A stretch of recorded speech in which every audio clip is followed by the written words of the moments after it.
Hiya, it's episode 100 and we're talking about classic science fiction film, The Fly. Came out in 1986.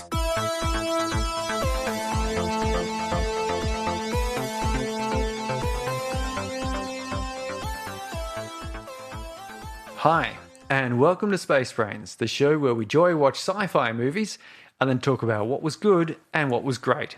I'm Surrey, and this is Mark. Hiya, it's episode 100. We made it to 100, sorry. It's 2 zeros after a 1, and those 2 zeros are all googly and bubbly like eyes on a fly. Delightful. Because we're talking about a classic science fiction film in this episode, The Fly. Came out in 1986. Don't get mixed up with the 1987 version of The Fly. There was an 87? There was. I know there's a 58. And there's a 58 version. So we're looking at the Jeff Goldblum, David Cronenberg version of this story. In this episode, we'll reveal what we thought about the film, the ins and outs of narrative and film language, plus a deep dive into a specific piece of science that the filmmakers are proposing. I guess something to do with flies. This was directed by David Cronenberg, who we know is a big science fiction dude, director, filmmaker. I totally recall that he was very into science fiction. I think so, yeah. And, yeah, what's that? Oh, God, I should have looked it up beforehand. But the slicey thing from the early 80s. Oh, the thing about the guy who found an alien? Yes, that one. The thing with the science fiction thingy, you know, that science fiction stuff. Anyway, so David Cronenberg directed this. He also contributed a fair chunk to the screenplay, along with Charles Edgar Pogue, and it is based on The Fly by George Langelaan. Yeah, Langelaan. George, if you're still around, get in touch with us. I think it's a pretty old book, short story, that one. Yes. But still, let's know Langelaan, how Langelaan is pronounced, because it's not that. No? I'm pretty sure. Langelaan? Look, Langelaan? Anyway, let's Langelaan? turn back now. Georgie Borgie. This discussion is going to get quite disgusting, as is the movie. Yeah. Which is very worthwhile watching. Then, after you do watch it, tune back in and have a listen to us. So look, basically this is a gross science fiction horror film where a scientist mutilates himself genetically into a half man, half fly, and we see the results unfold on screen over 2 hours. Yes. It's a slow burner. It's a real beautiful, I say beautiful because I had forgotten how gross the special effects get in this film, where it just slowly, David Cronenberg and co turn the man turning into fly. They just turn that screwdriver one beat at a time. And we get to see every single moment until it is just flesh dripping on the ground and we have this man-sized fly, basically. Well, I mean, if you've seen the Rick and Morty where they talk about the Cronenberg universe, which one of the episodes is sort of everyone's all gross. Yep. And you go, oh, Cronenberg universe, what the hell is that all about? Watch The Fly. Yeah, and you get it. And you'll go, oh, yes, that is quite Now I get the reference in Rick and Morty. Inside Out baboon, that sort of thing. Yeah. So what was your number one takeaway from The Fly? Oh, my number one takeaway from The Fly is, you know, what is it they say, the second mouse gets the cheese? Mm-hmm. In this case, the second baboon gets the congratulations. Oh, the baboon. Because the first baboon... turned into a mushy... You know, sometimes in life we're all... feel like the first baboon. We do. We get transported and just turn up like a mush. And there's an interesting, what is it, in marketing we talk about the innovators, the early adopters, the majority, the laggards, and the the very I can't remember what the tail end is called, but. Yeah, isn't it the laggards at the end? I thought there was a second, like there's the early majority, the late majority, and the laggards maybe is the terms. Yeah. But yes, and in this case here, this movie definitely demonstrates that in the world of experimental physics. And certainly this is why we use animal testing, which is unfortunate. But it's better to have a baboon turn inside out.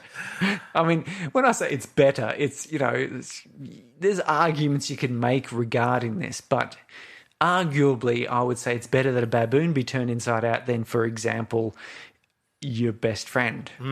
Unless your best friend is a baboon, in which case maybe use a mouse.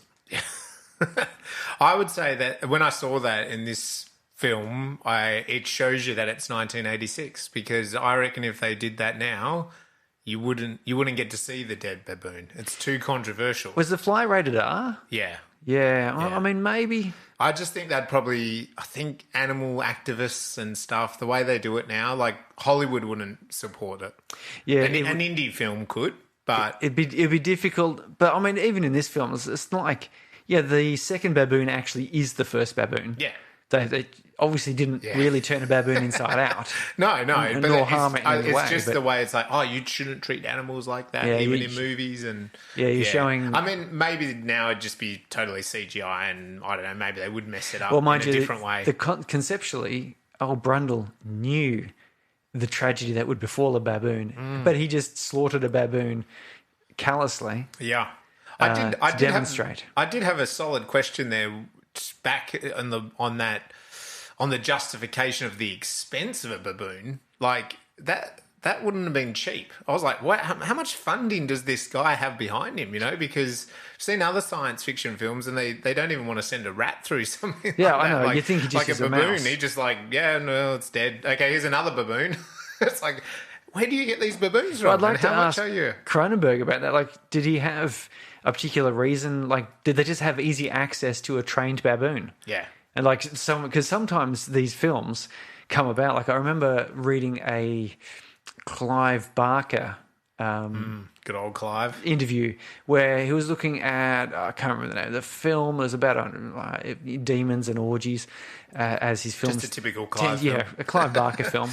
And he said one of his films came about because a special effects guy said, "Hey, look what I've figured out how to do." Like, look what I found, a baboon. He's the horror special effects guy. Yeah.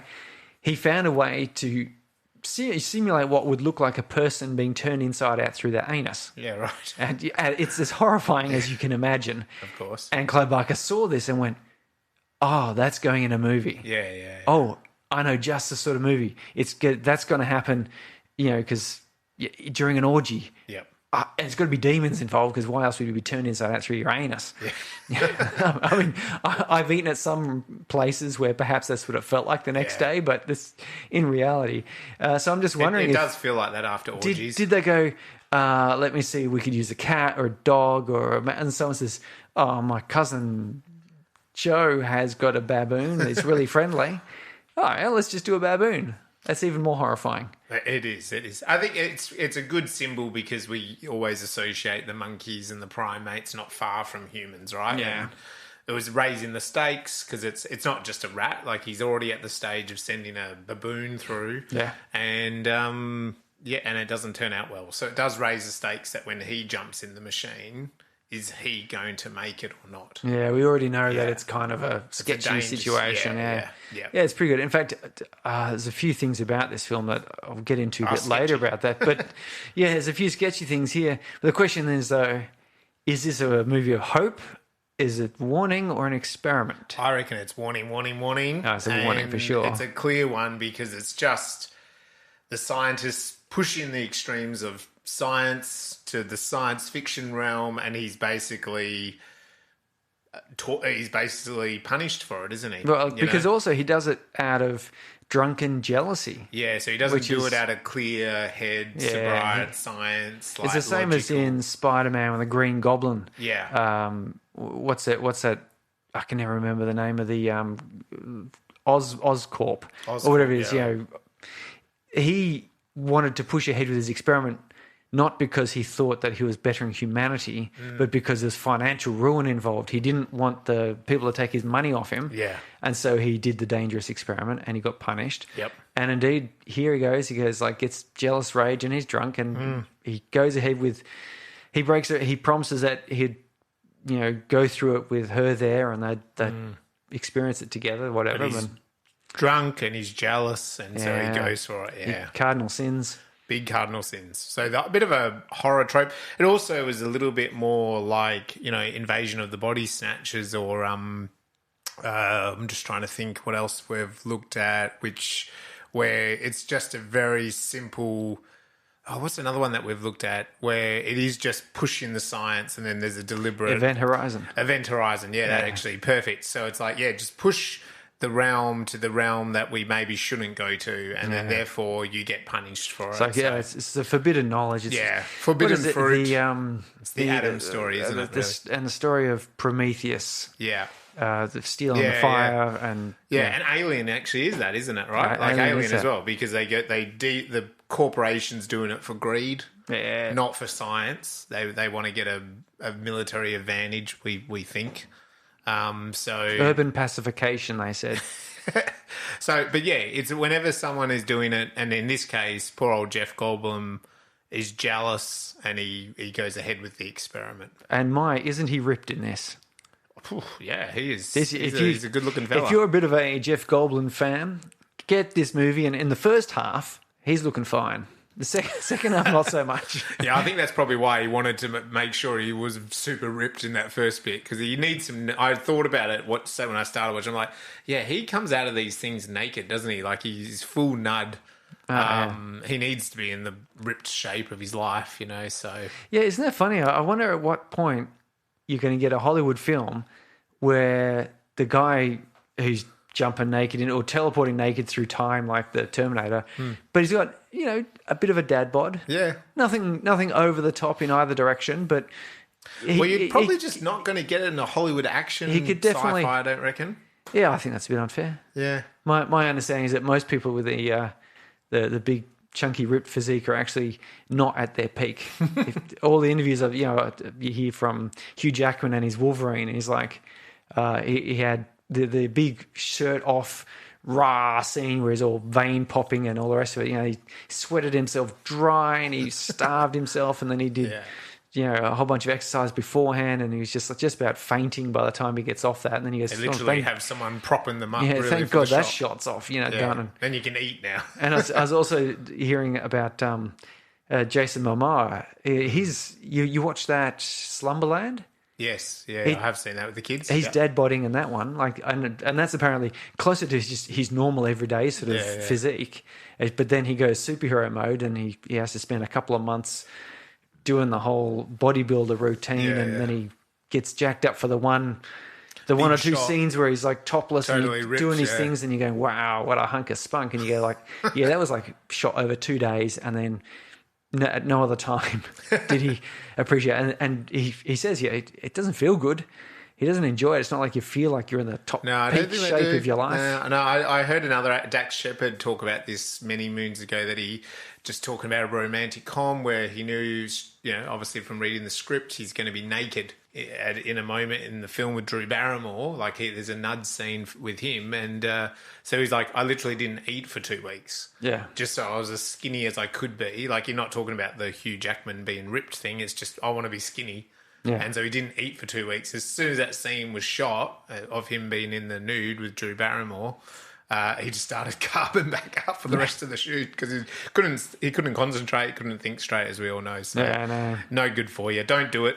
Keep your meals, keep hydrated. But on the other hand, we do end up with a rather attractive Jeff Goldblum. We do. I think he's probably at his handsome peak here. Now, this film was in 1986. I was reasonably young when that came out. I remember seeing this probably around the age of something like 10, 11, 12, probably a TV version first. Oh, wow, that would have been heavily cut. Yeah, heavily cut, although maybe it was a later Saturday night version or something.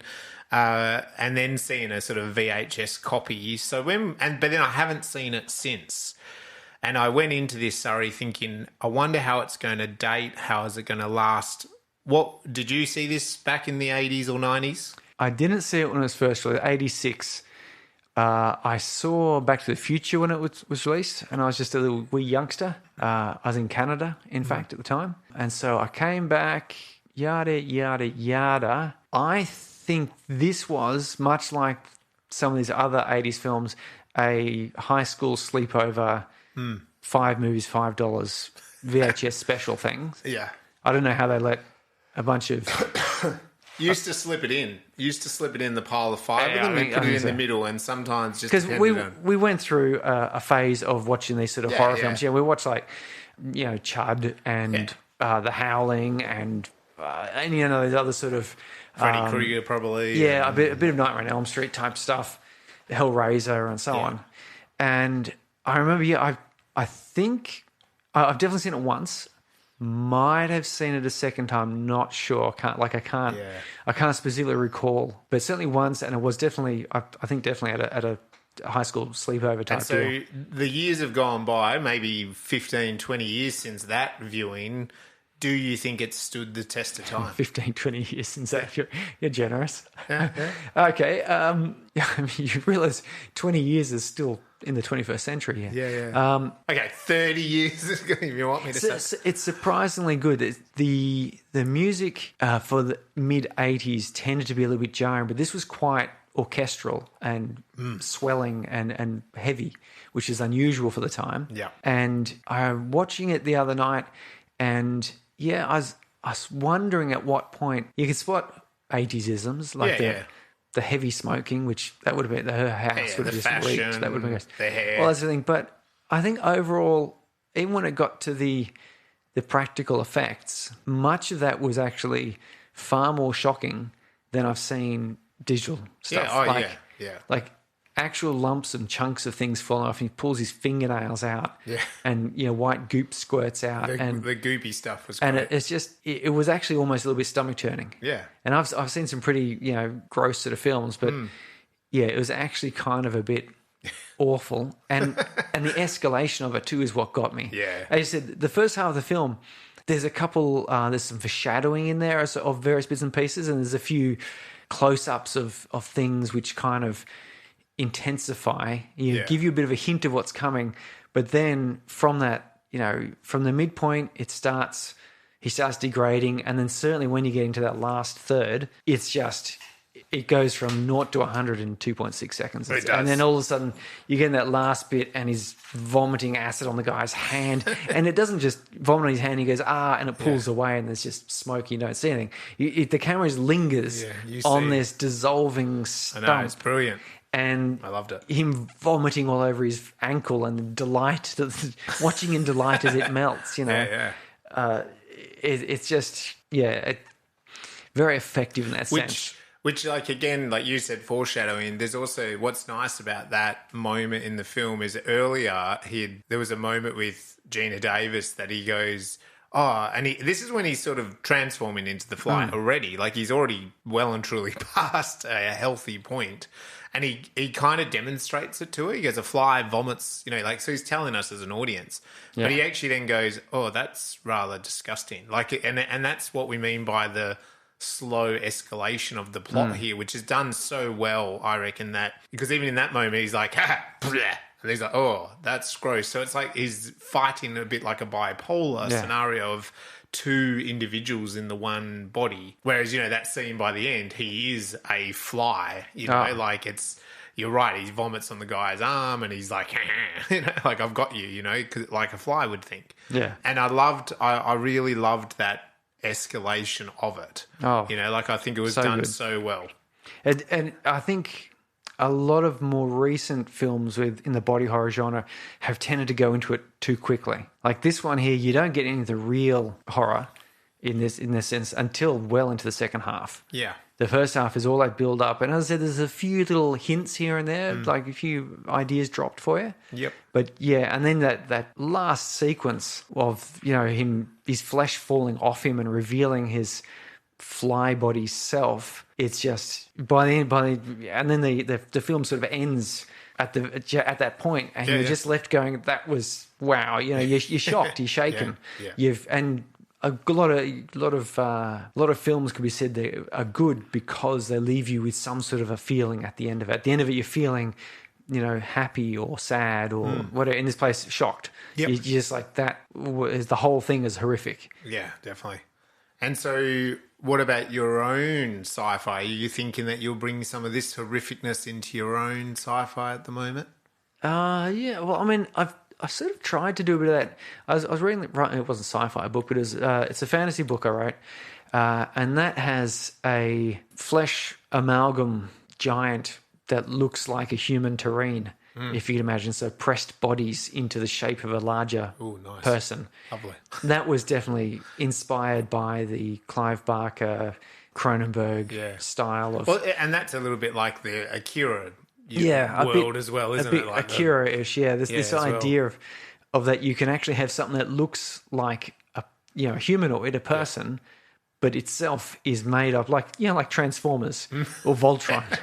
It's like it itself is made up by compressing actual humans in awful ways into the shape of another person. Disgusting. Which then acts on its own. That's just, I thought that was quite... Yeah, it was more of a fantasy story, that one. But, it's still that way going. And I mean, there's a lot, as we say, to take from a film like this as a writer because, there is that slow burn at the start of character and building their relationship. However, in saying that, within the first 2 minutes of this film, he's already got her at the lab and he's already selling the idea. And he's basically selling the idea to us, the audience, as well. And he's doing that to try to get laid, I suppose, in a way, and sort of egotistically go, hey, I'm the greatest scientist in the world. And so even though it's not straight into the horror of it, it's almost, I reckon, this film is kind of like a clock, and it's that beating down, as you were just describing. Right at the end of the film, you're almost shocked at the ending. There's no happily ever after. There's no...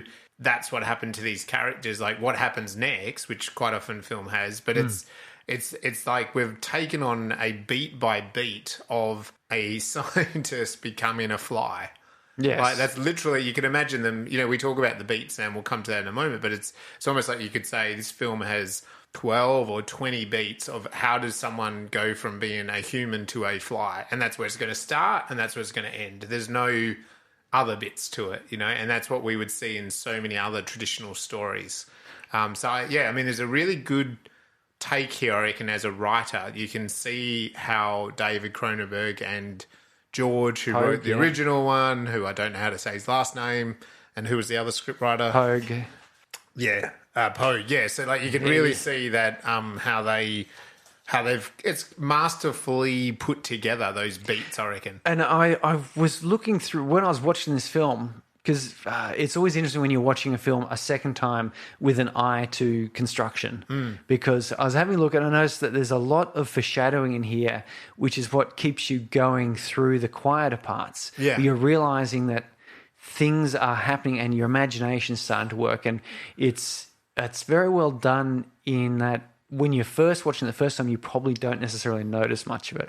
Yeah. And I took a few notes of it. So right at the start, Seth takes Veronica into his lab and there's a piano there and he goes over and plays piano, which I assume is sort of meant to say, look, he's brilliant. He's a scientist, but he also plays piano, which takes a while to master. Yeah. But then he says, that's the telepods and whatever. He says, you can't tell anyone, because you all know, too much. I can't let you leave here alive. And he goes, dung, dung, dung, dung. And so when he delivers it in a somewhat sinister fashion, but then he kind of hams it up with a bit of the piano bang, whatever you call it, sting, But that in itself is kind of that foreshadowing where as an audience you go, ooh, that was a bit sinister. Oh, no, he's just being playful. Yeah, but it's very foreshadowing. But you kind of... Yeah, the evil...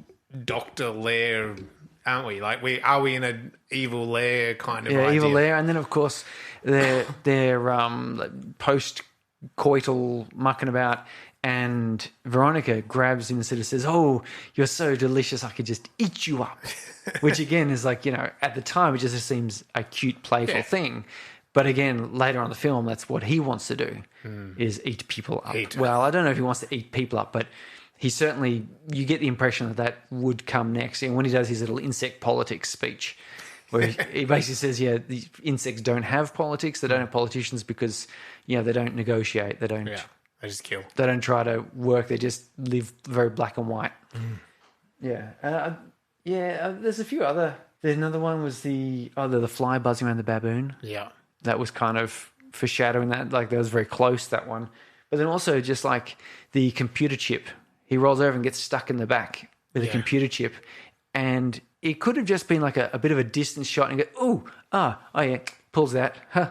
Funny thing, I was wondering where that got to, just sort of showing he's a slightly eccentric sort of scientist. Yeah. But instead the camera went right in close to it, so you could see it was piercing his flesh. Yeah. And when she pulled it out, it was a slow plucking as each prong came free. It was that bit of body horror, a bit of that sort of look at how excruciating this is.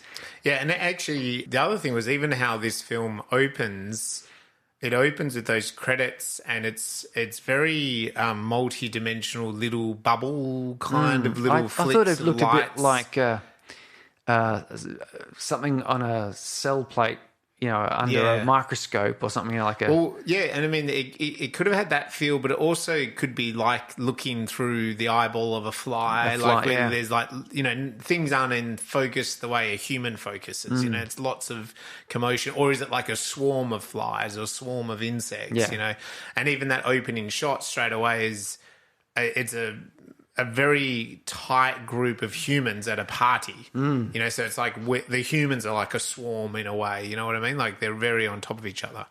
But yeah, so there's lots of foreshadowing in this. Yeah. And it's really, I think, quite a good way of getting that build up of tension, because by the time you get into the point where things are starting to go bad, you may not necessarily know why, but we saw that close up of the bit coming out of his back and the whole you may not get out here alive, and there's a few other sort of bits where like his fly hairs come out of the little wound and it's suppurating a bit, it's all that sort of build up. You're getting a bit of uneasy tension the whole way through. You don't know what the outcome's going to be. Are they going to discover try to find a cure for him or what? And even the editor who ends up, he loses the arm and the hand and the foot.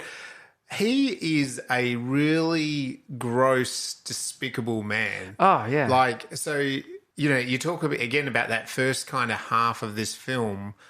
You're not sure, the tension's building. Every scene he's in, it's creepy. It's gross. He's horrible. Like he's a horrible man to Geena Davis. He's constantly pestering her for sex. He's like, he comes into her apartment, has a shower without her consent. And sure, in the 80s, that's what men did. But he is just so over the top. Like he even says to her, basically, can we just have sex as your boss if you kind of continue? Can we just have that as a relationship? Well, he asks, can I, dispose of your body, or can I take possession of your body when you're dead? Yeah. So what's he going to do with it? And then she's like, what? And then he kind of goes, ha ha ha. But the guy was it John Getz? Yeah. So his name, it's like, is that the actor? Did I get? Yeah, it is. Oh, phew. Yep. Okay. Just the facial expression he gives there is kind of that sort of nervous and it's like, oh my goodness me, this guy he's a predator waiting to happen. He is. He's a total predator. He stalks her and he does it, but it's really cool because by the end he's almost a sympathetic character. Yeah, he is. He totally. He's sort of like coming to save the day. It's just you feel. I feel a bit conflicted because I was like, I'm remembering the whole rest of the film. Yeah, he's not a nice guy. He's underlying. He's not something you want to associate with. He's nasty. Maybe they put him in there because it is the foreshadowing of a predator. Because that's what he kind of is. He's a predator to her until there is a real predator. Well, and then he kind of steps in, doesn't he? Also drives Veronica to Seth. Yes, it because does, Seth, on the other hand, is kind of a bit bumbling and a bit kind of seems like the nicer innocent guy. Yeah. And maybe that's the thing. It's that old Christopher Nolan does this a lot, where you can have a bad character, you then need to make everyone else worse. It's the Hannibal Lecter story, isn't it, as well? So Hannibal Lecter can pull someone's face off, and we can cheer for him. As long as there's someone worse in the film. Because the person whose face he's pulling off. Yeah. But as long as there's then like, put your lotion on your skin, I'm going to tip a bottle of, cold freezing water on you in the hole. You're like, oh yeah, that guy Buffalo Bill is kind of worse than Hannibal Lecter. Yeah. So I'm on Hannibal's side, it's that old trick a little bit that he was disguising that Jeff Goldblum's character Seth was maybe a little bit more on the it's that fallacy of side. The enemy of my enemy is my friend. You go, no, the enemy of my enemy is my enemy. Yeah, still my enemy. As he just happens to also be the enemy of my enemy. Like, there's right. no requirement for him to be good. Okay, so before we jump into more details about the plot, let's have a little shout out for the Spacebrains Sci-Fi Festival coming very soon. By the time this episode goes out, it might be too late to submit a film. Yeah, I think so. I think it's on the weekend. 3 more days from here that you this can is out submit on a film. Saturday, and I think it's a Saturday the 30th. Yeah, okay, there you go. So unfortunately, by the time you listen to this, it might be too late. In saying that, give a shout out. Make sure that you've submitted. If not, there's probably some other cool sci-fi festivals out there. None as cool as Spacebrains. No, not as cool, right? Especially if you're a local Mandurah sci-fi filmmaker. And apart from that, you can also buy tickets to the event. And the event includes a couple of really great workshops. We're going to be running a podcast workshop. This is episode 100, so you're going to be talking to guys that know what they're talking about with podcasts. We've got a well-renowned expert sci-fi writer. He's edited a sci-fi magazine for years. 3. He's also won awards. He's currently lecturing at a university about author and writing.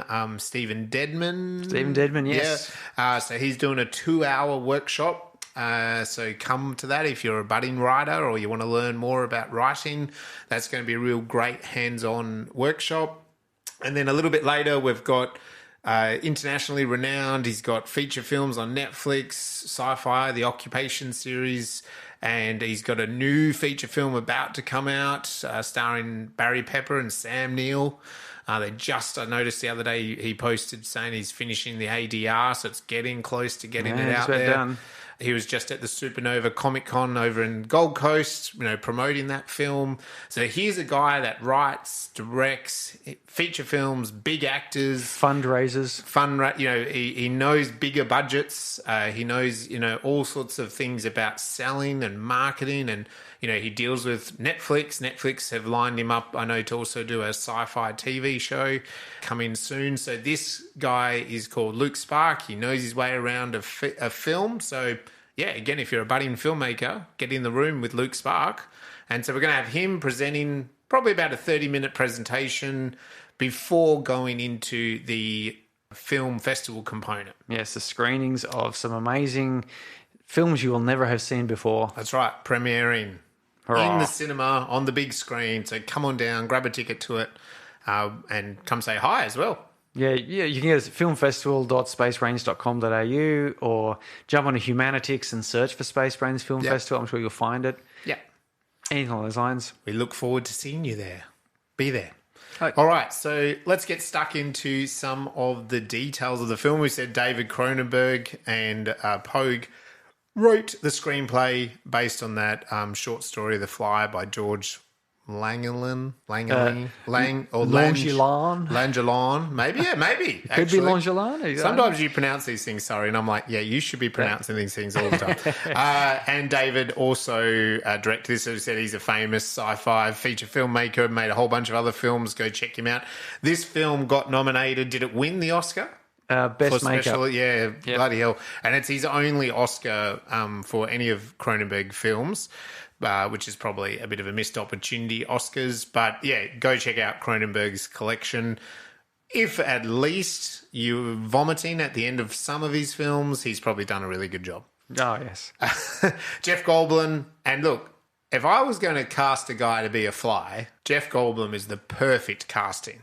He's got the bubbly eyes. He's also got the speech mannerisms that kind of come and go. I mean, he's a good-looking man. I'm not saying he's not a good-looking man at all, but he just fits the profile. Like, if you're going to put it in there. He does look like a scientist. Well, he looks like a scientist. Cast as a chaos mathematician or something in Jurassic Park for the same reason. Yes, yeah. Yeah, he's sort of got that, charming sort of academic appeal. Yes, he does. And John Getz plays the disgusting, just normal male in this, as we were just talking about.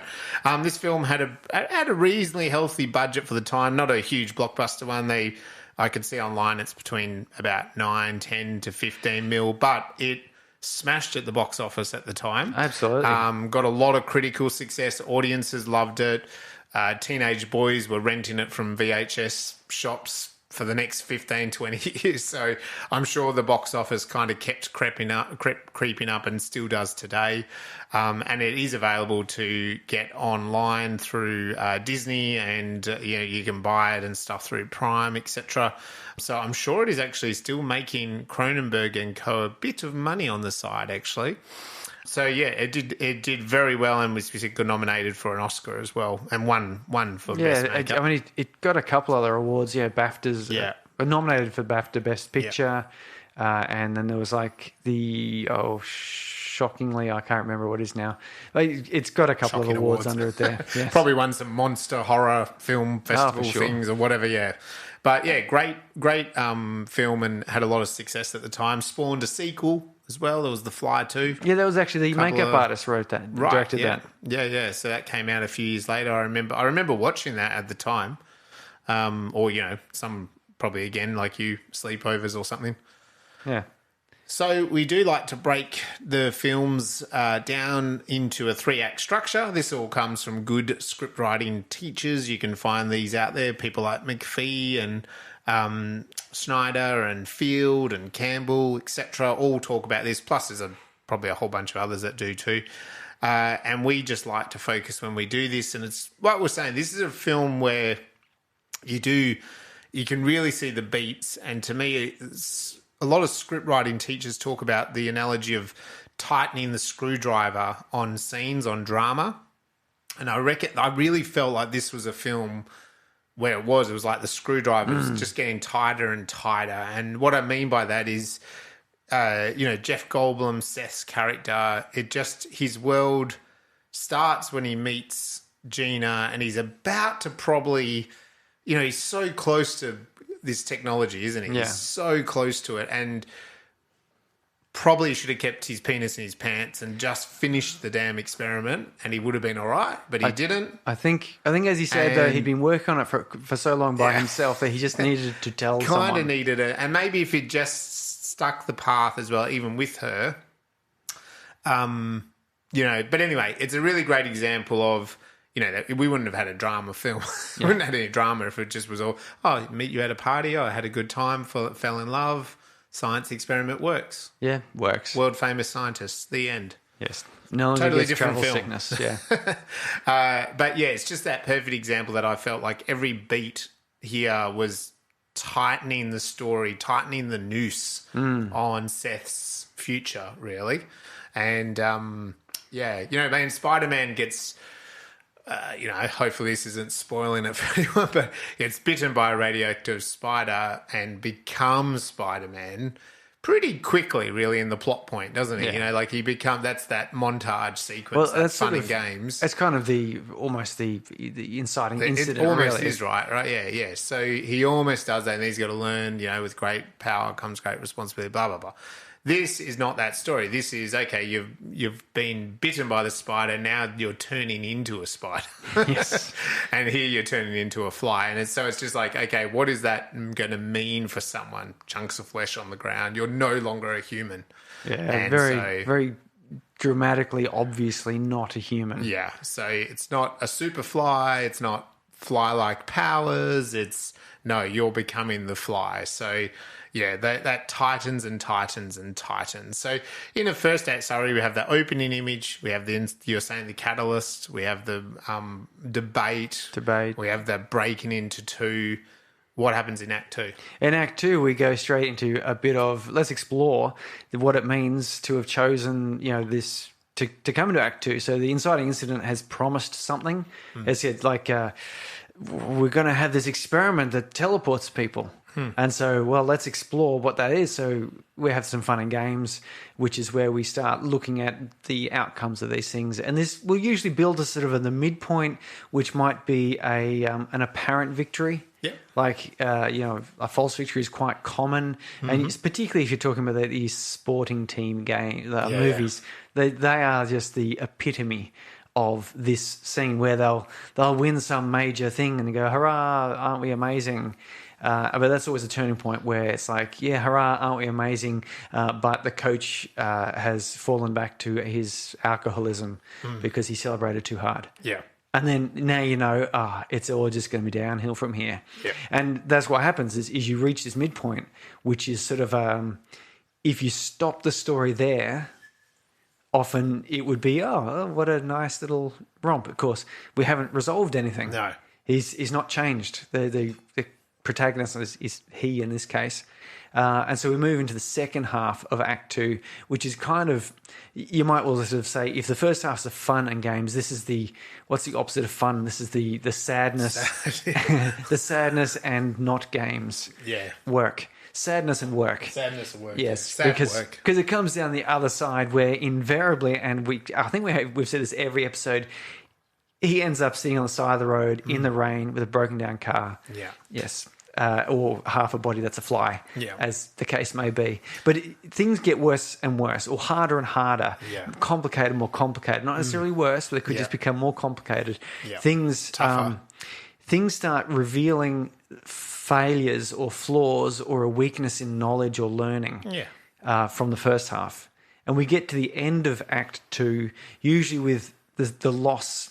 They call it the whiff of death, and sometimes it is literally something has died, or it could just be some concept or initial thought. The sporting team, their opportunity to play in the grand finals has disappeared. Yeah, it looks like there's no way they can do it. Like their star player is out, their coach is in rehab, and so on and so forth. They just lost the opportunity. They can't actually do it. They can't do it. And if the movie ended there, it would be a French film. No. Well, some of them. But, if it ended there, again, you'd be disappointed because all you saw was someone making mistakes for the first half of the film, and the second half of the film, they got worse. They neither got particularly punished for it. They didn't learn any lessons. There's no justice. It's just bad. Yeah. Which is why you've got to have a third act. And if you fail to have the third act, you end up with people walking away going, what a strangely disappointing film. Which, there are some artists, and they intentionally do that in order to make you walk away and just think you suck. Which is, it's a reaction. You're an artist. You want a reaction. What's the third act, though? Well, as you said, life is, what did we say? Sad work. Sad work, and so they've got to do the sad work to get themselves to the happy ending. Yes. So they have to pick themselves off the side of the road. They have to gather the tools. They have to get the people around them. They have to get the resources, and they have to confront whatever it was probably holding them back at the start. So that sporting team, the only way to actually get to that grand final is to overcome all those obstacles. So the coach has to sober up. The lead player has to either play with a bandage around his leg or teach the other player, like the water boy, how to actually kick, teach him his secret or whatever, right? Like, and then they have to gather enough money to get a plane ride to Sydney to go to the grand final, right? So they have to kind of come over all that sort of stuff. And of course, to make it a really riveting story as a writer, they might do that. They get those things. The coach sobers up. The player, the water boy, can kick the ball. There's a bit of it. They didn't realise actually he's quite a good kick. They do a washing of everyone's car and they collect enough money and they're working as a team. But then they sort of have to have one final hurdle, don't they? Yeah, they do. That really brings it all back. And so that's where there's that, like Surrey was just saying, you can be disappointed as an audience member. You really need that one final extra hurdle to get over right at the end. And so we give that as a writer. We throw that. And that's what I meant with The Fly, as in David and Pogue here have tighten that screwdriver right to the end, even when he vomits and disintegrates the guy's arm and leg. You think, oh God, it's all over now, right? Like, and he puts Geena Davis into the teleport machine. You kind of like, how do they get out of this? How does she actually get? That's the complication. Yeah. This is a serious complication. There's no way out, and his flesh is off. He is a fly, the size of a human. So you really throw everything at it, and other writing teachers will say, you put your character and you run them over with the bus, and then you bring another bus, and that's what you need to do here. You bring another bus on top of your character, and see if they survive that. And so that's what you got to do. And if they do, that's kind of that climax of the film, and they overcome it, and hopefully they lean on all the learnings of the story to actually overcome the climax, defeat the bad guy, defeat themselves, whatever, and actually survive. And then that's where we get that happily ever after. This film, The Fly, doesn't actually do that. No. It does have the climax, but then it doesn't have the happily ever after. No, it's actually, we should... Well, we'll wait to talk about that. It's very interesting, I think. Let's jump straight in then to have a look at a couple of these beats that happen in the film. Yeah. So it's interesting, in the start of this, he basically it's straight into a conversation of Seth and Geena Davis, and he's trying to pick her up, basically, isn't he? He's saying he's the best scientist in the world. He's going to change the world. Change the world. And at the end, he's not changed the world. No, not really. He's dead. He's dead. He's defeated. Yes. Have a look into my mind. Yeah, okay, there, I can see it. It's on the floor. Yeah, it's on the floor. That's right. Yeah, okay, so there's our bookends. They are opposites. They are opposites, and I think that, the final image, if you like, we kind of don't have much of a final image. Like, the final image is like a splattered brain head explosion thing, and Geena Davis screaming. Yeah. Which is kind of like the other end of it is they're smiling, they're flirting, they're happy. Yeah. So there is that kind of like, here life is easy and it's good, and isn't this fun? And at the end it's like, life is really horrible, it's hard, it's a pool of congealing fly goo. Yes. Which is, but I think actually with the final image here, they kind of cut it short to add the horror aspect. Like they don't have it, pan back and then have Veronica go over and help her horrible ex-boyfriend up, and they hobble off back down to the car and kind of sit and go, Yeah. Like that would have been, a way of doing it. And in fact, I think there was an earlier cut of this which has a little epilogue coda which says that, she gets the baby aborted and has a child with her ex-boyfriend or something. Yeah, like that doesn't, I don't know, maybe someone has seen that version. I after reading about that, I went back and had a look at the end and said, no, it goes from head explode, scream, straight to credits. Yeah, because you could have done, if you take Die Hard, classic Die Hard is, at the start, he's basically divorced from his wife. Yeah. At the end, they're together in the limousine. Yeah. So obviously in Die Hard, their relationship he's not disgusting like John Getz's character. But again, like she clearly doesn't want to be with her husband, John McCain, whereas at the end, they kind of embrace in the back of the limousine. Yeah. But it is only a minute after he's just killed Hans. So this film could have done that, right? Like it could have had that little ending of her helping him hobble down the steps. Yeah, but see, that would reduce the tension, though. It would. And Cronenberg doesn't do that. No, he doesn't do that. Like, if you've seen The Thing, for example, and even like Total Recall is the same. It's like you're left Total Recall going, what? Yeah. Is it a dream? People still argue about whether it's a dream or not. And, The Thing, no one gets out of that alive. Yeah.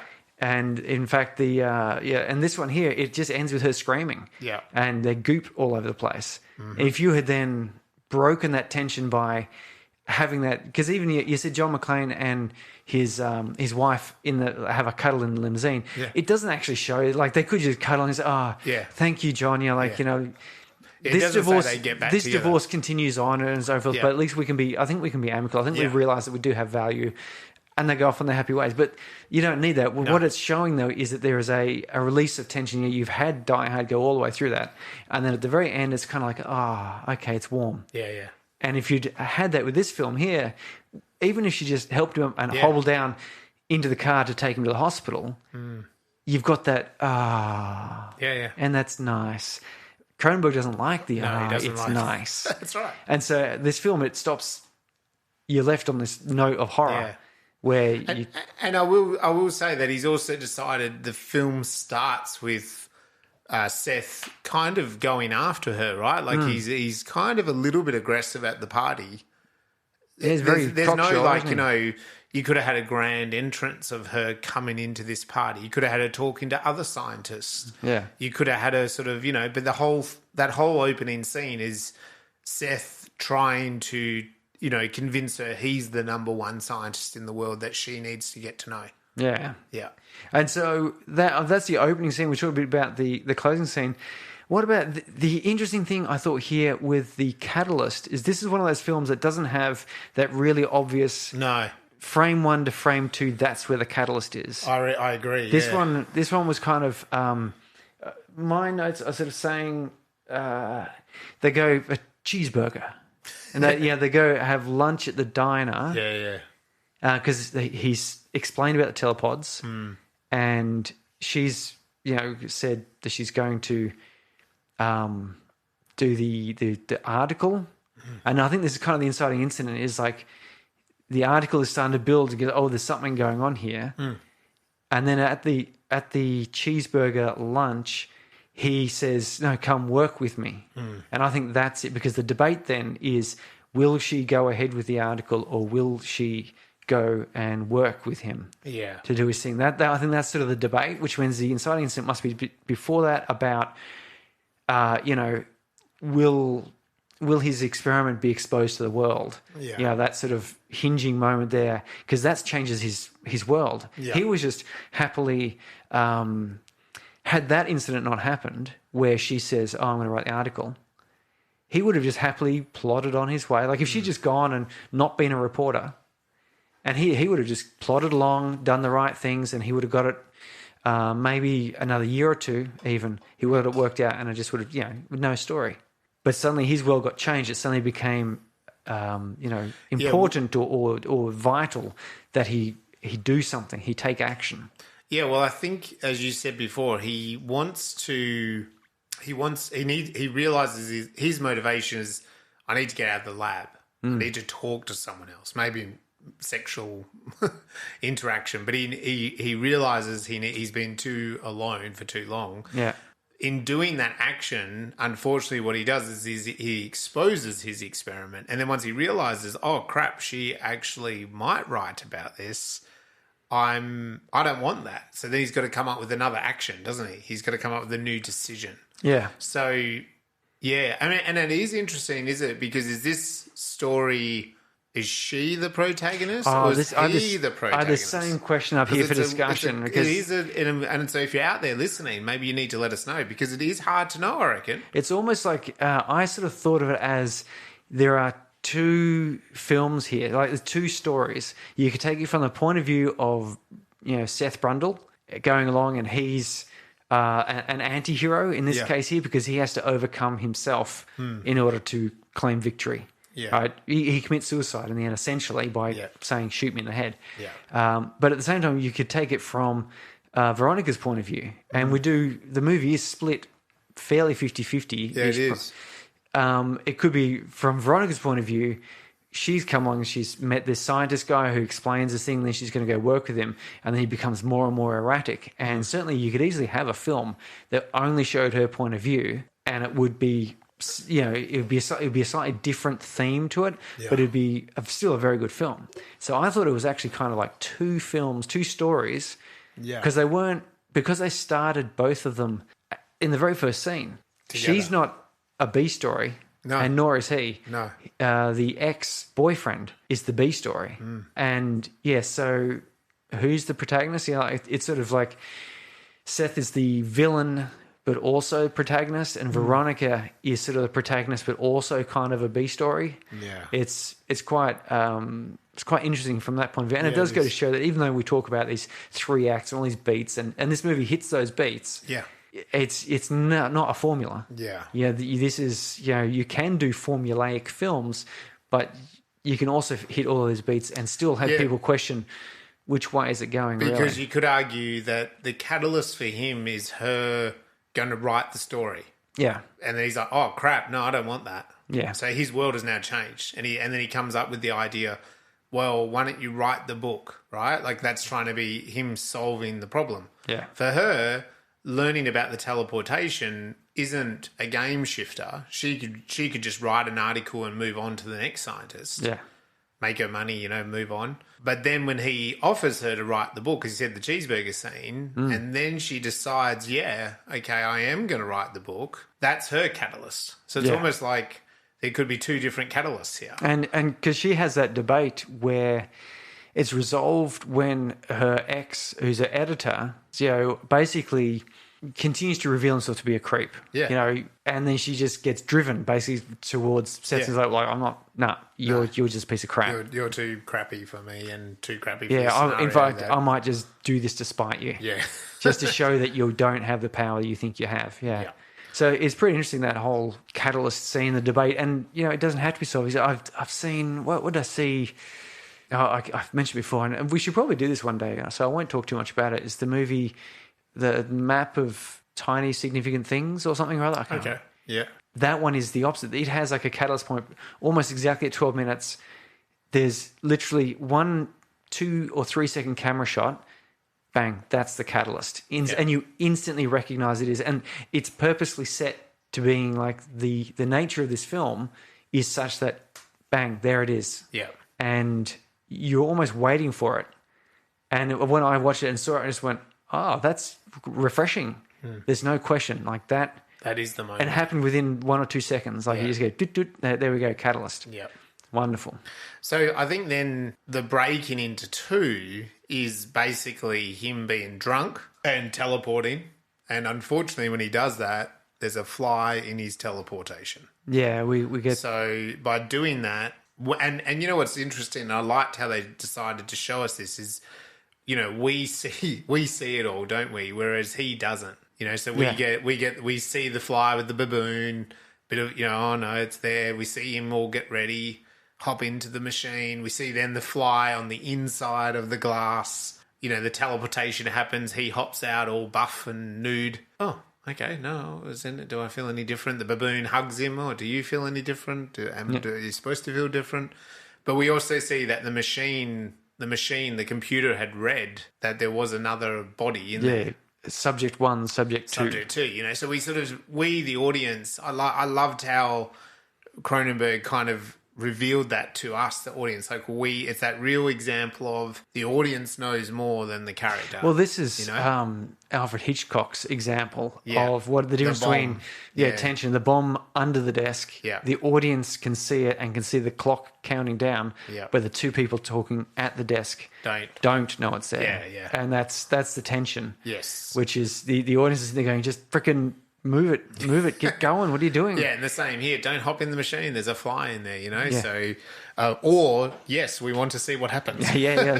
Show us this fly. I mean, the movie is called The Fly. Let's find out what that means. And so then it is pretty clear fun and games, because it's basically him. For him, it's breaking down. If we're going to work off two protagonists here, for him, it's the trailer. It's him becoming a fly, isn't it? So it's the beginnings of becoming a fly.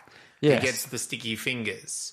When she hugs him and she's like, oh, you got like prickles. Hairs on your back. Hairs on your back. He's there, so I'm getting old. Yeah, you know, like, people get hairs. He starts acting a little bit more irrational, but not anything too crazy. And like a lot of sugar in his coffee.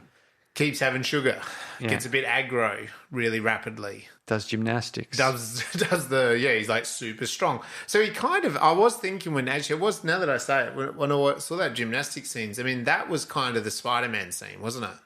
Yeah, that's and that's sort of leading to a bit of a false victory as well. That it's like, we were worried about this happening to Fly and Elisha, but no, he's actually bigger, stronger, better, faster than he ever was. Like, this is actually really good. And that's what he starts saying to her as well, doesn't he? He's like, oh, I'm sharper, I'm faster, I'm stronger. I think the teleport must have purified me. Yeah, he talks about purification. For her, she's ditched the creepy editor. She's going to write the book. And then he offers her to go in the pods. Yes. And he sort of says, you should go in the pods because it will purify you. So is this the midpoint?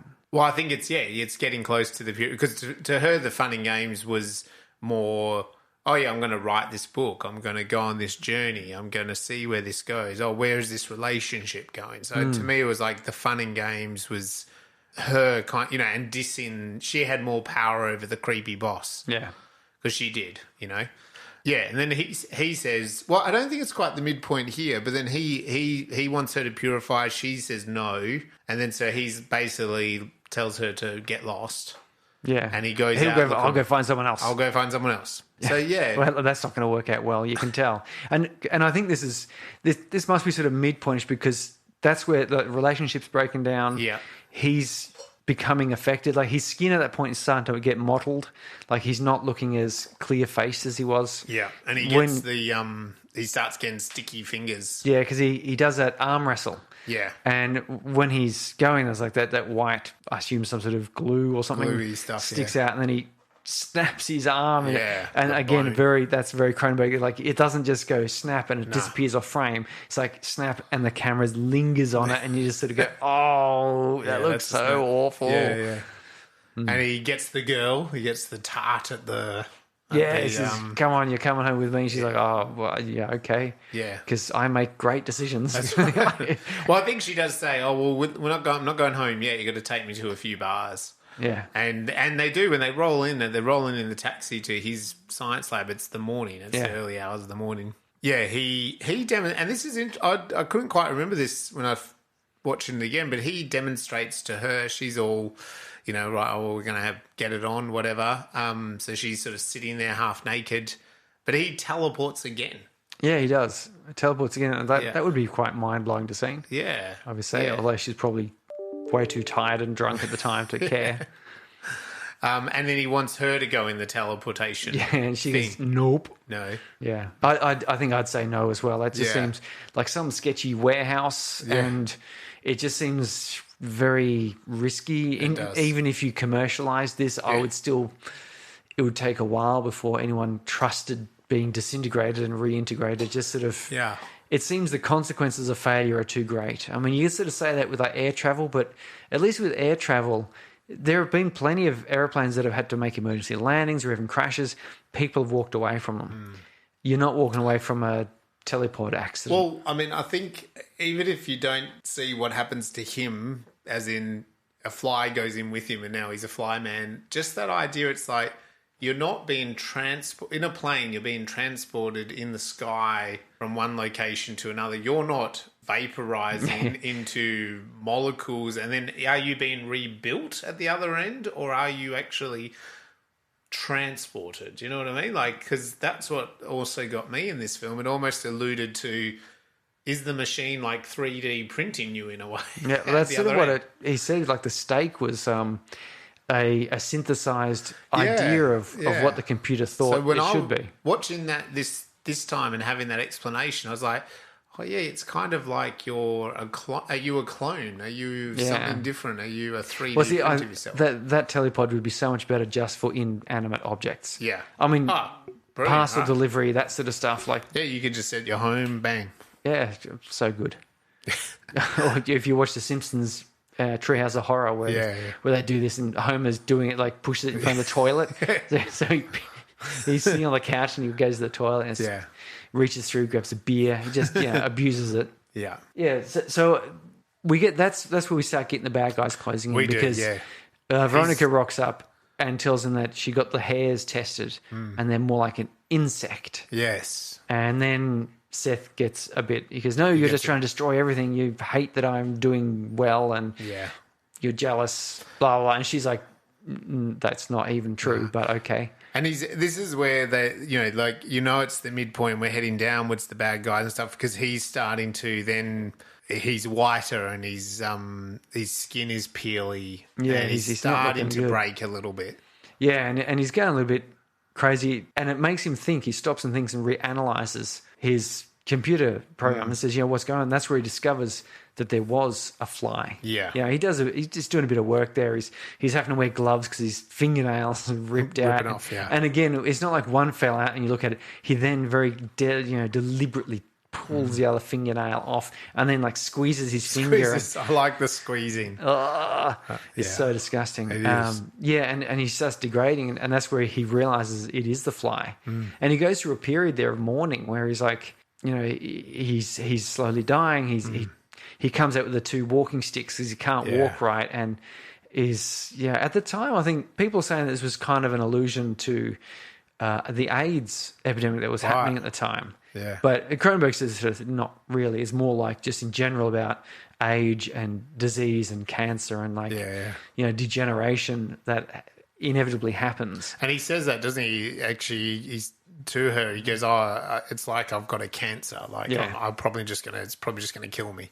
Yeah, in some horrible and interesting way. Yeah. Yeah.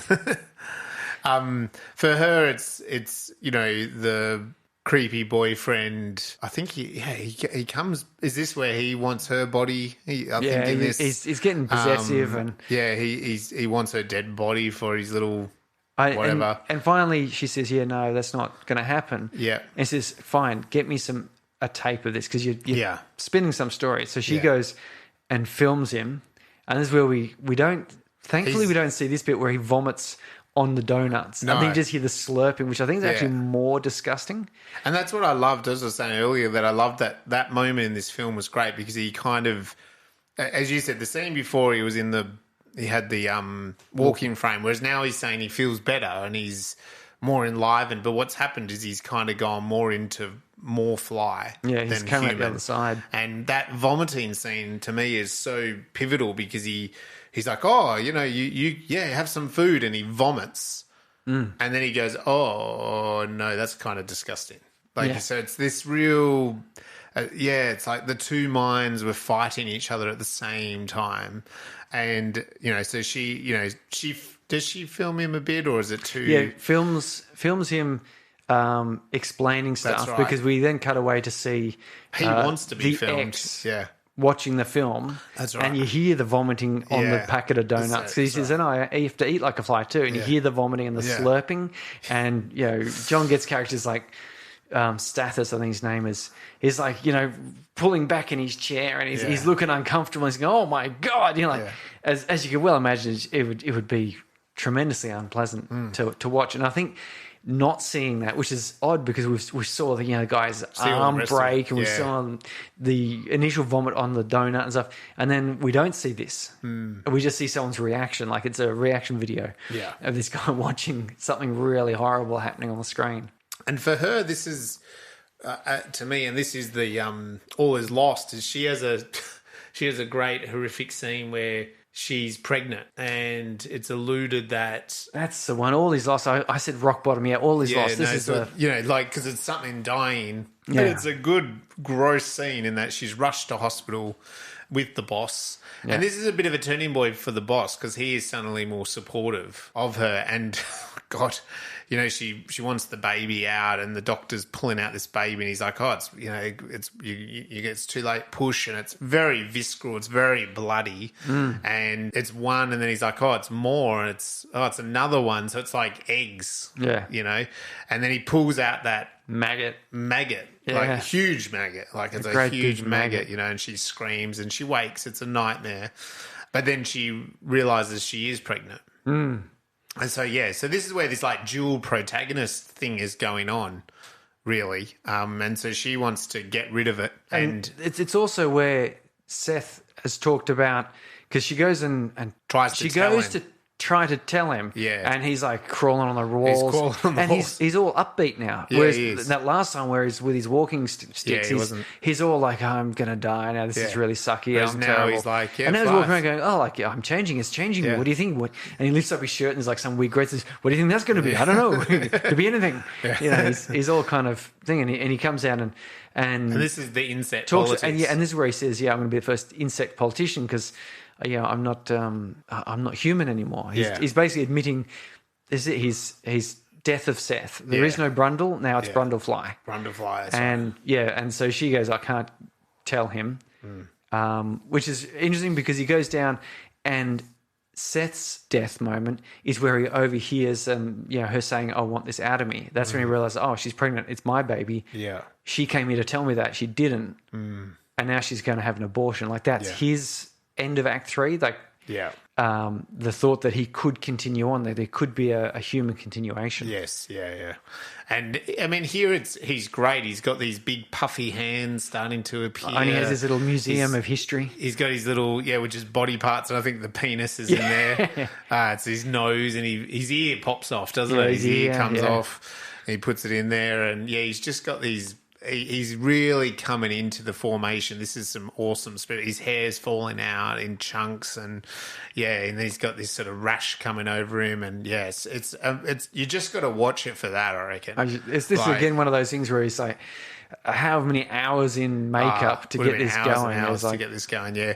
Act 3. She's going to have an abortion to make sure that there's no infection from any maggots. Yeah, any maggots. I mean, and he doesn't want to have the Brundle carry over. He wants to keep the baby. So she rushes, and the editor. This is where the editor's kind of. We've already had him be a bit nicer, but her resources is utilising him and his sources. He has a doctor somewhere in the middle of the night that's going to do this. And, was that Dr. Cronenberg? Or was Cronenberg the one in the... I know that he played one of the obstetricians. I'm not sure if he was the one in the dream or this one here. Yeah, I don't know actually off the top of my head either. He was one of them, wasn't he? Yeah, so... Gosh, yeah, I don't know too well what Cronenberg looks like. I've seen some old... some photos of him more recently. Yeah. But I don't know what he looked like... In the 80s. 40 years ago, or whatever it was, or 30-something years ago. So anyway, she goes to have this abortion lined up in a hurry. The doctor agrees to do it. And but with that, good old Seth, who's now like a big half man, half fly thing, bundles through and smashes through the glass. Smashes through the glass and this has got to be a bit of an homage to the old creature features, like Creature from the Black Lagoon, totally, like King Kong, it's all of King that, Kong, where the monster comes and grabs the beautiful woman and drags her screaming off into the night. Yeah, back to his lair, right? Dracula, I suppose, as well. Dracula as well, So he does that, takes her back, and this is where, he then explains, his final plan is that, not just 2 teleportations, but 3, and we'll make... What happens if you take... What does he say? Take Brundle, fly, and more... He wanted to be... more human and less fly. He wanted to stabilize. So finding a way to introduce more human into him. And he's going, well, let's just bring it in. And he's taking this opportunity. He's going, well, how about Veronica and my baby and me? And it will be the perfect family, the 3 of us in one body. You're like, that's very crazy. Just standard crazy scientist talk, It is.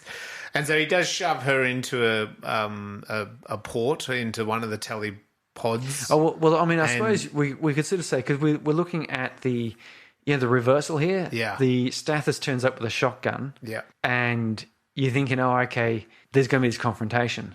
But that's when, he gets acidized. Yes. And then, that final bus coming, the second one, is being shoved into the teleporter pods. Yes. And you're going...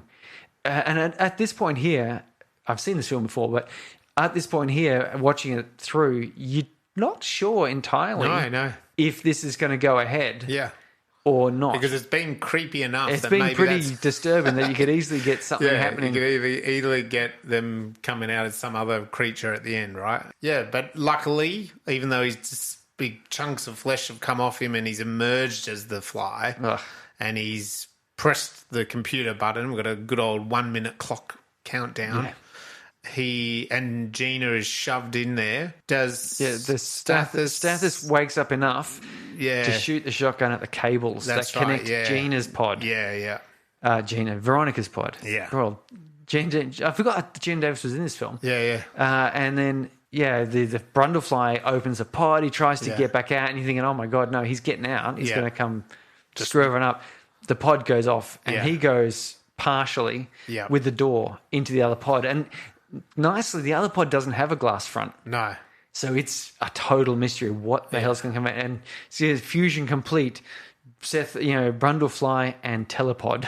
And you go, oh my God, what the hell is this going to be? That's right. And he comes out as this distorted horrendous thing dragging a bit of cabling. Yeah, there's cabling coming out his asshole. There's a bit of glass door in his head, and he basically pleads to be. Yeah, he puts the shotgun to his head, and Veronica initially hesitates and says she can't, but then goes blam. Yeah. And again, we don't get just like a off-screen death here. We get the head exploded. Yeah, we do. And chunks and then bits. just bits going everywhere, and Geena screaming, and that's straight it. Roll to credits. Yeah, straight to credits. Yeah, as I said, like, what a great way of ending a horror film. I think it's too easy to try and end it with like a nice, gentle letdown.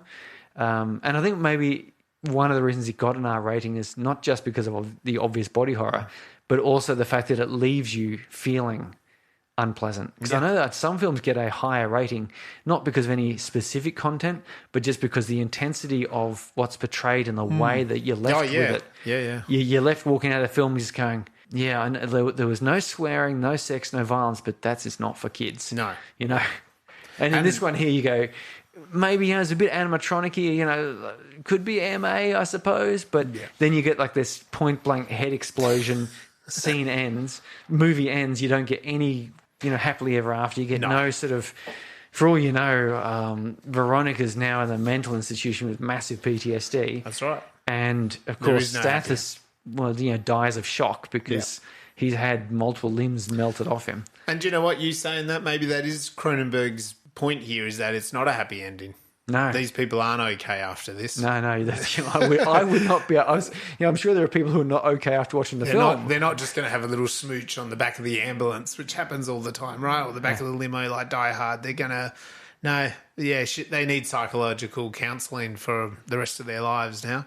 Okay, that brings us to the end. What did you think about the narrative? Anything that points out to you? Anything we missed? Anything that you thought? So we were talking about that it's a bit of a dual protagonist story. You're a little bit unsure which character is the actual protagonist. Is it Seth or is it Geena or Veronica? Who is the actual protagonist? So let us know. Hit us up on the socials. What did you think about The Fly? So being a classic, we kind of bundle this one into all the classics that we've looked at. Yes. Being 100 episodes, we should have 20 classics now. We've got a whole bunch of them, yes. So that list is getting a little bit longer. For myself, I kind of put it into another creature feature, which was the invasion of the body snatchers. Oh, yes. Right, so I kind of thought The Fly and the invasion of the body snatchers, and I also thought Terminator. And my reasoning for these three is it's kind of like all three, in a way, are warnings. Yes. So that was also how I did it. So yes, Invasion of the Body Snatchers is a bit similar to this, creatures, features, and Terminator's not. But I did think that it's all about the warning of the future, the warning of these things messing about. And I thought, well, these three are kind of pretty cool to watch together. And just sort of similar. Also, another thing is the special effects in all three are awesome. Yes. Obviously, Invasion going back a bit further, but great special effects. Terminator, I say, bring back more practical effects. Oh, big time! Terminator smashed it out of the park with special effects. CGI is really handy, and you can do stuff that you simply. I was watching that show, The Last of Us, on HBO. That story could not have been made without massive CGI. You just couldn't do it. But at the same time, The Fly, if that was all CG, it just doesn't have the impact. Just that knowing that this is real sloppy bits flopping on the ground and gooping on people and ripping fingernails off and it makes it textural, doesn't it? You can see it. Yeah, I mean, even though you sort of look at it and go, it sort of does look a bit rubbery. Yeah, but at the same time, it's kind of not. Yeah, it's oozy enough. Yeah. Anyway, they're my three. What about you? What other films do you recommend an audience to watch? Obviously, I went with.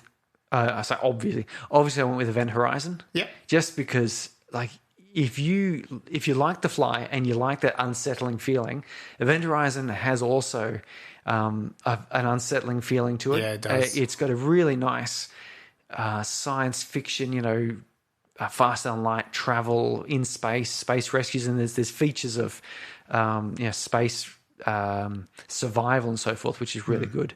So those two together, obviously, and then Alien, because again, Alien is that body horror. Something is growing in you, or something something inhuman has taken over. Yeah. And it is quite a horrific thought that is often used in horror films, because there's the ones which are just, I suppose you could sort of say that the Terminator, where it's a hunting, you're being hunted by something, whereas you get things like Alien and Body Snatchers and The Fly, and there's kind of this internal enemy. It's something that you thought you could trust, but you can't. You can't, you can't, and it's also like, well, do you blow your head off?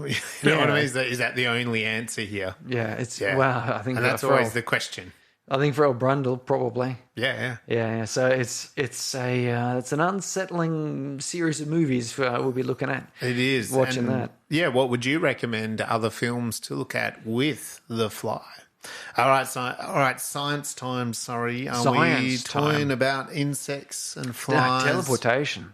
Because I was reading the latest. You heard of this thing called? I wanted flies.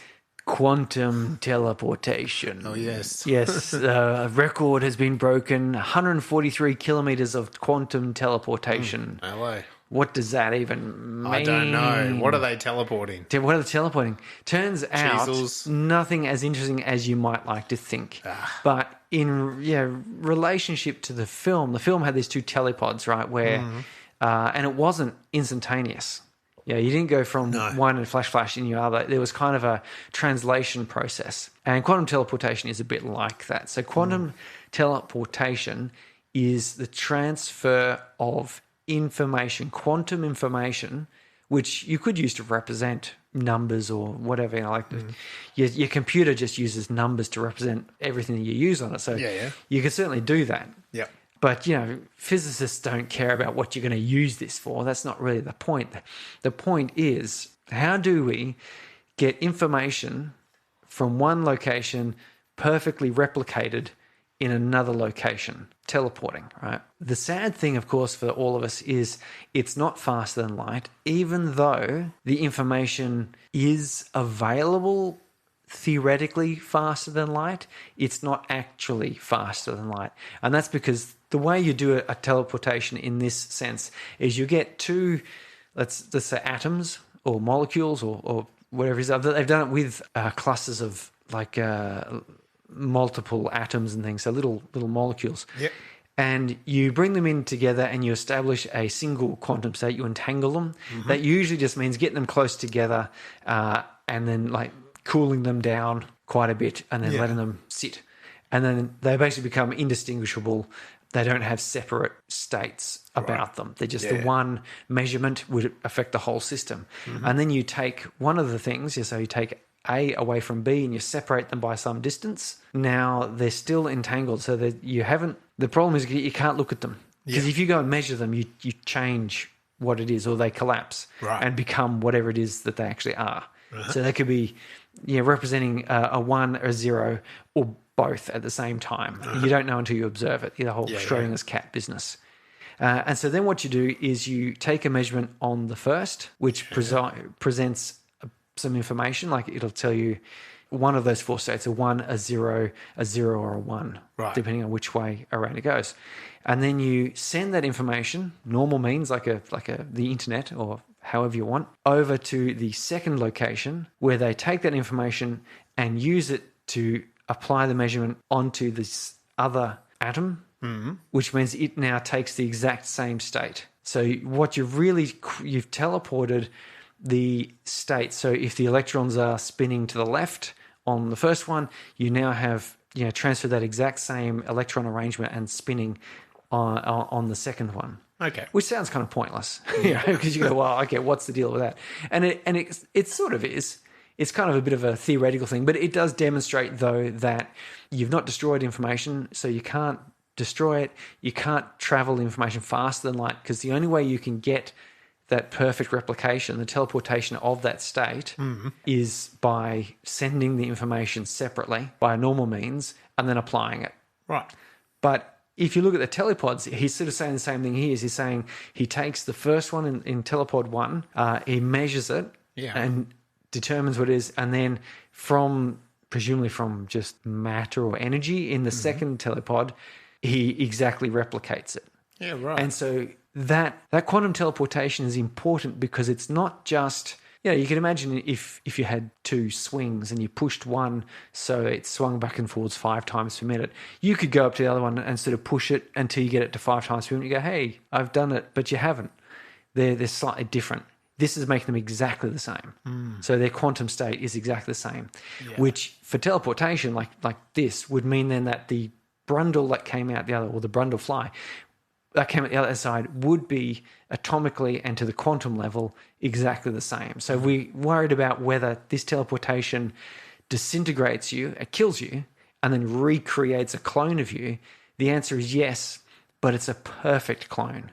It is exactly all of your atoms in the same state they were, but just at a distant location. Yeah. If you could do that to something larger than a couple of electrons or something, if you could actually do it to a macroscopic size thing, which in theory you could, because a macroscopic creature like myself is made up of lots of tiny little quantum particles. Yes. So if you pulled me apart into all of my separate atoms and then entangled them all with another pile of atoms, sent the other pile off to wherever you wanted me to teleport to, and then reconstructed me by sending, measuring all of these atoms to find out what state I was in when I got pulled apart.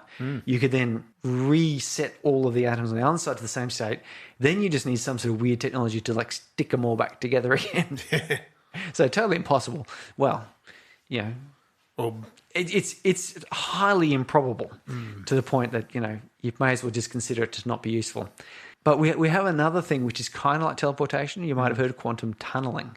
Yes. Quantum tunneling is pretty mind-bending in this very interesting point, is that the Heisenberg uncertainty principle basically says that you can't measure both the exact position and the speed of a particle at the same time. If you were to measure the particle's exact position to a probability of 1, as in you're 100% accurate, it would have 0 speed and would not exist. Cool. Since you can't do that, there's always some non-zero amount of unknown speed. Right. And unknown location. What that means is we can look at a particle like a photon or an electron or something as a packet of probability. Like a field where it's most likely in the middle, it's the most probable. Yep. If you look at it as a two-dimensional, like an eye shape, it's thin at one end, gets fat in the middle, thin at the other end, much like a brontosaurus, according to Monty Python's theory of brontosauruses. And in the middle is where it's most likely to be, or most certain to be. And as you get down to the ends, but the ends are exponentially less certain. So it drops off at an exponential rate, which means every 1 unit further out, it's half again as probable. Yep. So as you move away from the center of where you say, let's call it an electron, it becomes less likely it's going to be in that position, but not 0 likelihood. In fact, that extends out to the universe. Yeah. So at any given point anywhere in the universe, there is a non-zero chance that you exist. Yeah. It's just, however, you would have to go through, 10 to the 100 universe lifetimes in order for you to exist somewhere other than where you are. Yeah. It's just that so you can say it's not going to happen. Yeah. It could. Yeah. This could be that one universe where you suddenly disappear and appear on the other side of the universe. Yep. It's with sausage fingers. It's hypothetically possible. It's just not going to happen. Yeah. But for the point of view of an electron, say, if you let's say you fire 100 electrons at a very thin film of gold, you'd expect the electrons do not have enough energy to get through the gaps in between the gold atoms. Right. Like the electromagnetic force, the strong and the weak forces holding that gold together is too strong. The electron does not have enough power to get through. But its probability field, if it's a thin enough sheet of gold, overlaps and pierces through the other side of the gold. Let's say 1% chance of the electron actually being on the other side of the gold sheet, because its probability field extends out to that point. So you shoot 100 electrons at it, you would expect 1 electron to be measured on the other side. And this experiment has been done in various ways, that they shoot a bunch of, I think they use something like, I think they actually shot protons or something, hydrogen ions basically at a magnetically charged foil. And you work out the probability based on the size of a proton's wave field, and then the amount of energy you give it, you know what its probability is out to various things. So you get a thin enough sheet of whatever, you shoot enough protons at it, and you measure on the other side, and you get out the number of protons that you'd expect according to this calculation. And that's true. That's been measured, which is one of the things I love about science and why flat Earth and all that is so crazy is because that you sort of say a proton can go through a sheet of foil 1 in 100. Well, we shoot 100 protons at it, and one of them came through exactly as predicted. Voila, there you go.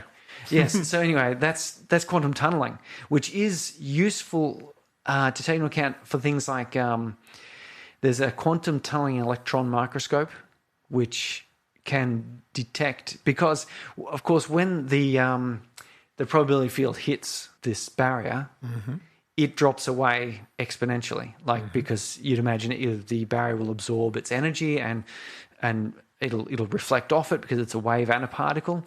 But it drop away exponentially. It comes out the other side.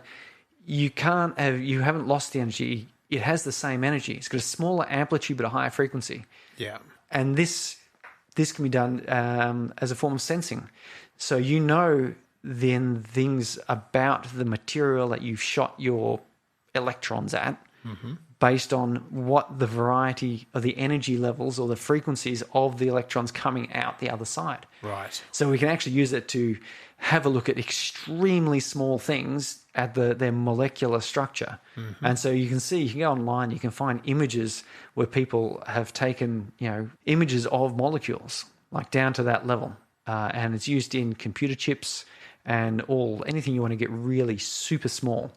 That's what we're talking about. And so it is useful. So tunneling, it does also mean that if you shot enough people at a brick wall, there is a non-zero chance that one of them will just appear on the other side of that brick wall. I have a feeling, though, the number of people you have to shoot at that brick wall would go beyond most ethical boundaries. You'd end up with a mountain of dead humans. Several universes worth of mountains of dead humans, yes. But eventually... there will be a universe somewhere where that human does go through the wall. And he'll go, wow, that was really fantastic. Except their amplitude has dropped and their frequency has increased. I don't know what that does to a person.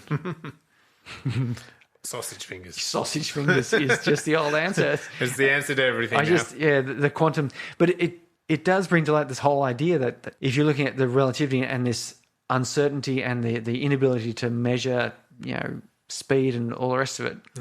If you look at like a photon, and this is what blows my mind, from the point of view of a photon, because they're traveling at the speed of light, which is the boundary condition of travel, they have no distance in their perception. Like if you were a photon traveling at the speed of light, there's no distance. You are everywhere all at once. Right. And in fact, there could just be one photon and we just share it. I know. It's that like, does your head in. I know. It's like, that's where that movie, Everything Everywhere All at Once, comes in. But it is just, it's mind-blowing when you start looking at these things. That's all a theoretical, hypothetical. There's the practical side, which, as I said, is the probabilities of these things drop off. And when I say each one unit, it goes half, the units we're talking about is like widths of an atom. So once you're about 10 atom widths away, you're down to such a small probability that it's not going to happen. Right? But we had the Big Bang. That happened. How long did that take? There was no time or space prior to the Big Bang. So it was kind of one of those cases where there was a non-zero chance of there being a universe. Eventually there was a universe. There you go. And we have no idea how long that was. Well, yeah. I mean, according to that theory, there was no time. Time itself, it's like for the photon. There's just no. You're at the edge condition of there being space. Space time didn't happen until you had this happen, which again it turns your brain into spaghetti if you try and think too hard about it. That's why it just all turns into maths. You just get mathematical equations. That's the beginning of the universe. Why? What happened before that? Well, I don't know. If you do the equation, it's zero. It's zero. Yeah. Oh, that doesn't make any sense. Doesn't make any sense, and that would require a whole nother podcast, I think. But I love that this teleport. I don't know that Cronenberg or anything were actually really trying to elaborate on that. No. When the short story was first written on back in the 40s or 50s, something like that, yeah. That was nuclear power. Yeah, it was the post-war. Idea. It was all, a lot of these theories were really coming out because the atom bomb had kind of popularized, if you like, the whole Einsteinian and Rosenberg. Yeah, and there was all that old, the 1940s science exploration to win a war meant that science was pushed into sci-fi realms, that then it was very easy for creatives to kind of basically go, but what if you teleported and there was a fly in the machine? Yeah. Yeah, so it was quite good that this teleporting of Brundle and Fly, it's also a bit prescient of today's chat GPT and AI. Like I've got an application I'm writing now. I've signed up, I've paid my money for the Open AI's API, so I can deal with the thing. I'm just playing around with what I can generate out of it. Yeah. And one thing you can do is do transcripts from podcasts to text, and then you can tell it to categorize the text and then create images based on the themes. So we'll see. I'll see where I can get to with that. Yeah. But the computer, he says, it read the information and had the two, the Fly and Brundle, and it didn't know what to do, so it kind of combined them. Yeah. And you can do that now with these image generators where you say, an image of a cat and a submarine. Yeah. What would that look like? And it just goes and goes, this is kind of what I think a cat submarine would look like. Yeah.